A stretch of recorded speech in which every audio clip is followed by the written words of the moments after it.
మంచివాడు. పిత పుత్ర పవిత్రాత్మ నామమున ఆమేన్. క్రీస్తు పేరిట మీ అందరికీ వందనాలు. నేటి సువార్త పఠనాన్ని మనము ధ్యానించుకుందాం. మత్తయి సువార్త 13వ అధ్యాయము పరిశుద్ధ వచనములు 1 నుండి 9 వరకు. యేసు ప్రభు సముద్ర తీరమున పడవపై కూర్చొని ఉండగా జన సమూహము గుంపులు గుంపులుగా అక్కడికి చేరెను. వచ్చిన ప్రజలందరికీ కూడా యేసు ప్రభు ఒక ఉపమానము గురించి వివరిస్తూ ఉన్నారు. విత్తువారు ఒకరు విత్తనములు ఎదజల్లుతూ ఉండగా కొన్ని విత్తనములు త్రోవ పక్కన పడెను. వాటిని పక్షులు వచ్చి ఎత్తుకొని పోయెను. మరికొన్ని విత్తనాలు తగినంత నేల లేని రాతి నేలపై పడ్డాయి. వెంటనే మొలిచాయి. కానీ సూర్యరశ్మికి తట్టుకోలేక అవి మాడిపోయాయి. ఇంకొన్ని విత్తనాలు ముళ్ళ పొదల్లో పడ్డాయి. అవి మొలచకుండా ముళ్ళ పొదలు అణిచివేశాయి. మరికొన్ని విత్తనాలు సారవంతమైన నేలలో పడ్డాయి. అవి 30దంతలుగా 60దంతలుగా 100ంతలుగా ఫలించాయి. ఈ ఉపమానం గురించి యేసు ప్రభు తెలియపరిచి ఉన్నారు. ఈ ఉపమానాన్ని మనము ధ్యానించుకున్నట్లయితే ఈ విశ్వాస భూమిలో మనం వికసించాలని ప్రభు మనకు తెలియపరుస్తూ ఉన్నారు. అనగా తండ్రి దేవుని పట్ల భయభక్తులు మనము కలిగి ఉండాలని, తండ్రి దేవుడు చూపించినటువంటి మంచి మార్గంలో మనము జీవించాలని, తండ్రి దేవుడు చేసిన ప్రతి ఒక్క అద్భుతాన్ని మనము నమ్మాలని, తండ్రి దేవునిపై విశ్వాసం ఉంచి మనము జీవించాలని నేటి సువార్త పఠనం మనకు తెలియపరుస్తూ ఉంది. ఇంకా మనము ఆత్మ పరిశీలన చేసుకున్నట్లయితే ప్రతి ఆదివారం కూడా మనము దివ్యబలి పూజకు వెళ్తూ ఉంటాం. మన గురువులు చెప్పేటువంటి వాక్యాన్ని వింటూ ఉంటాం. వారిలో కొంతమంది వాక్యాన్ని వింటున్నట్టే ఉంటారు, కానీ వారి మనస్సు కానీ ఆలోచన కానీ ఎక్కడో ఉంటుంది. వారు త్రోవ పక్కన పడిన విత్తనాలను పోలి ఉన్నారని తెలియపరుస్తూ ఉంది.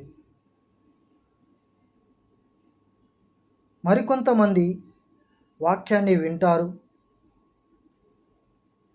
వాక్యానుసారం జీవిస్తున్నాము అనుకుంటారు, కానీ లోక ఆశలకు లోనైపోయి కొంతకాలం వరకే ప్రభుని అనుసరిస్తారు, తరువాత అనుసరించరు. మరికొంతమంది ప్రభు వాక్యాన్ని వింటారు, ప్రభు చేసినటువంటి అద్భుతాలను నమ్ముతారు, విశ్వాసంగా జీవించాలని అనుకుంటారు, కానీ వారికి ఎదురయ్యే కష్టాలను, నష్టాలను, బాధలను తలంచుకుంటూ అక్కడితోనే అణిచివేయబడతారు. మరికొంతమంది ప్రభు వాక్యాన్ని వింటారు, తండ్రి దేవుని పట్ల భయభక్తులతో నడుచుకుంటారు, మంచి మార్గములో నడుస్తారు, తండ్రి దేవుడు చేసిన ప్రతి ఒక్క అద్భుతాన్ని కూడా నమ్మి విశ్వాసముతో జీవిస్తూ ఉంటారు. వీరు సారవంతమైన నేలపై పడిన విత్తనములను పోలి ఉన్నారు. కావున క్రీస్తునందు ప్రియ సహోదరి సహోదరులారా, ఈ వాక్యాన్ని మనము ఆత్మ పరిశీలన చేసుకున్నట్లయితే ఏ విత్తనములను పోలి మనము జీవిస్తున్నాము ఒక్కసారి ఆత్మ పరిశీలన చేసుకుందాం. మనమందరం కూడా సారవంతమైన నేలపై పడిన విత్తనాలను పోలి ఉండాలని, మనం ఫలించాలని, పరలోక రాజ్యములో మనము ఉండాలని ఆ దేవాతి దేవుడు ఆశిస్తూ ఉన్నాడు. కావున మనమందరం కూడా ప్రభు చూపించిన మార్గంలో మనం నడుద్దాం, విశ్వాసంగా జీవించుదాం. ప్రభు మనలను దీవించాలని ప్రార్థన చేసుకుందాం. ప్రార్థనలో ఏకీభవించండి. తండ్రి, ఈ రోజున మేము ధ్యానించుకున్నటువంటి వాక్యాన్ని బట్టి ప్రభువా మీకు వేలాది స్తోత్రములు. ఈ రోజున వాక్యాన్ని బట్టి ప్రభువా మేమందరం కూడా సారవంతమైన నేలలో పడిన విత్తనముల వలె ఫలించాలని, మంచిగా జీవించాలని, నీవు చేసిన ప్రతి ఒక్క అద్భుతాన్ని నమ్మి విశ్వాసంగా మేము జీవించుటకు నీ కృపను దయచేయండి.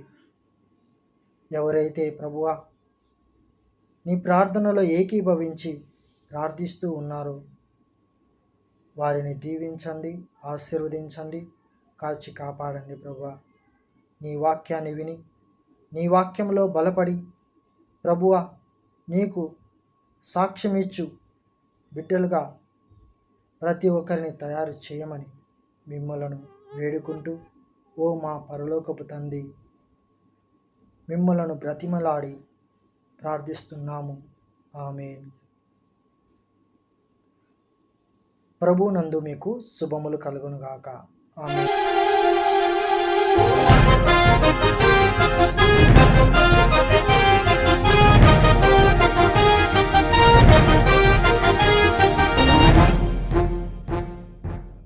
మంచివాడు యేసు దేవుడు.